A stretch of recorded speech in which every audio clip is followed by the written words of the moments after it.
बिजली का झटका कैसे लगता है, कितना करंट हमारे शरीर से गुजर जाए तो हमें झटका महसूस होगा और कितना करंट हमारे शरीर में गुजर जाए तो उससे हमारी मौत हो सकती है। हमें जो बिजली का झटका लगता है वो किसकी वजह से लगता है, वोल्टेज की वजह से या करंट की वजह से?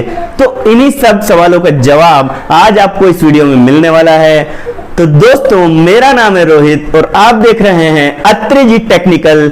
चलिए वीडियो स्टार्ट करते हैं। तो दोस्तों, बात करते हैं हम आज कि झटका हमारे शरीर में आखिर बिजली का क्यों लगता है, कौन सा ऐसा कारण है जिसकी वजह से हमें इलेक्ट्रिसिटी का झटका लगता है। तो इसका सीधा सीधा एक कारण ये है कि हमारा जो शरीर होता है वो इलेक्ट्रिसिटी का गुड कंडक्टर होता है। जी हाँ, कंडक्टर मतलब वो बस वाला कंडक्टर नहीं, कंडक्टर का मतलब होता है वो पदार्थ जिनमें से इलेक्ट्रिसिटी एक जगह से दूसरी जगह पे पास हो सकती है, जैसे कि कॉपर, एल्यूमिनियम, लोहा, पीतल इत्यादि जो इस तरह के मटेरियल होते हैं जिनको कि हम लोग इलेक्ट्रिसिटी को एक जगह से दूसरी जगह पहुंचाने के लिए वायर के रूप में यूज़ करते हैं। इसी तरह से हमारा शरीर भी क्या होता है, हमारा शरीर इलेक्ट्रिसिटी को एक जगह से दूसरी जगह फ्लो करवा सकता है। अभी मैं आपको एक स्लाइड दिखाता हूँ। तो इस स्लाइड में मैं आपको बता रहा हूँ कि बल्ब कैसे जलता है।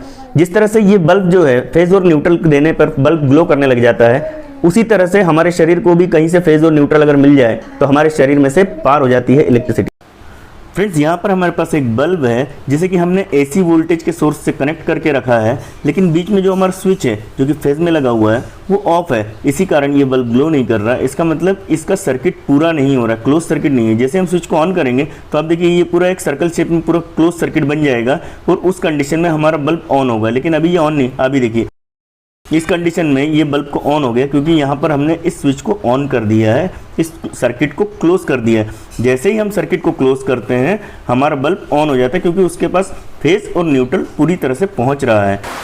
दोस्तों, मान लीजिए हमारे पास न्यूट्रल नहीं भी है तो उस कंडीशन में अगर हम बल्ब को एक फेज दे दें और दूसरी ओर से ग्राउंड दे दें, यानी कि अर्थिंग प्रोवाइड कर दें, तब भी हमारा बल्ब पूरी तरह से ग्लो करेगा। जी हाँ, इसका मतलब ये है कि हमारे बल्ब का जो सर्किट है वो इस कंडीशन में भी पूरा होगा। मीन्स हमारा जो बल्ब है उसमें से इलेक्ट्रॉन फ्लो होंगे और उसके दोनों टर्मिनल्स पर पोटेंशियल डिफरेंस मिलेगा, जिसकी वजह से बल्ब का सर्किट कंप्लीट होगा और बल्ब ग्लो हो जाएगा। जैसे अगर हम पहले एग्जांपल में देखें तो पहले एग्जांपल में हम बिल्कुल सेफ रहते हैं। अगर बल्ब की जगह हम आदमी को रख दें तो उससे कुछ भी नहीं होगा क्योंकि करंट का सर्किट पूरा नहीं हो रहा है। लेकिन दूसरे वाले की अगर बात करें तो उस कंडीशन में दूसरा और तीसरा हमारा बन जाता है डेंजर जोन, क्योंकि वहां पर हमारा सर्किट हो जाता है पूरा। और जिस तरह से बल्ब ग्लो कर रहा था उसी तरह से सर्किट अगर किसी इंसान के अंदर से पूरा होता है तो उससे बहुत ही जोर का झटका लग सकता है, जिससे कि उसकी मृत्यु भी हो सकती है।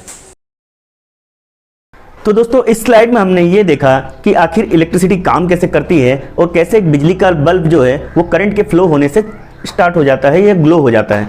इसी तरह से हमारा शरीर भी होता है। अगर हमारे शरीर के अंदर से इलेक्ट्रिसिटी एक पॉइंट से दूसरे पॉइंट तक पास हो जाती है तो उस कंडीशन में हमें बिजली का शॉक लगता है। लेकिन वो कितना करंट है जो कि हमारे शरीर से पास होने पर हमें बिजली का शॉक महसूस होगा, तो वो होता है 1 मिली एम्पियर से 6 मिली एम्पियर के बीच में। 1 मिली एम्पियर से 6 मिली एम्पियर के बीच में अगर हमारे शरीर में करंट फ्लो होता है तो उससे हमें केवल एक झटका महसूस होता है, लेकिन इससे मृत्यु नहीं होती है।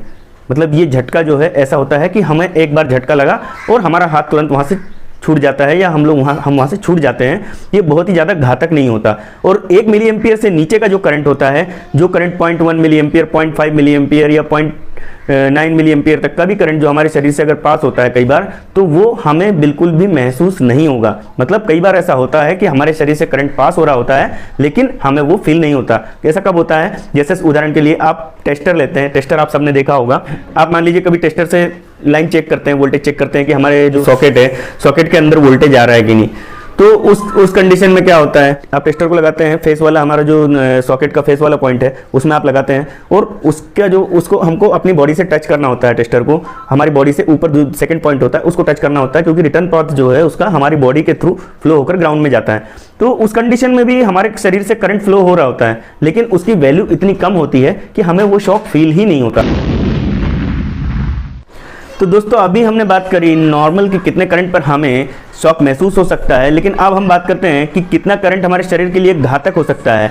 तो दोस्तों 16 मिली एम्पियर से 23 मिली एम्पियर, मतलब 16 मिली एम्पियर से 23 मिली एम्पियर के बीच का जो करंट होता है वो हमें दे सकता है एक बहुत ही तगड़ा झटका, जिसकी वजह से हमारे मसल्स का जो पेन, मसल्स में बहुत ज़्यादा पेन हो सकता है, डैमेज हो सकता है और मसल्स पर हम अपना कंट्रोल खो सकते हैं।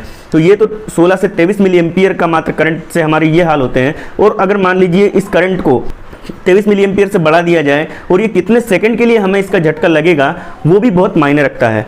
तो दोस्तों अगर जैसा कि आप इस टेबल में देख सकते हैं, इस टेबल में दिया हुआ है कि कितने मिली एम्पियर करंट का झटका लगने से मेन और वुमेन के ऊपर क्या फ़र्क पड़ता है, उनकी बॉडी में क्या इफेक्ट होता है उसका, ये इस टेबल में दिया हुआ है। तो आप यहाँ से देख सकते हैं।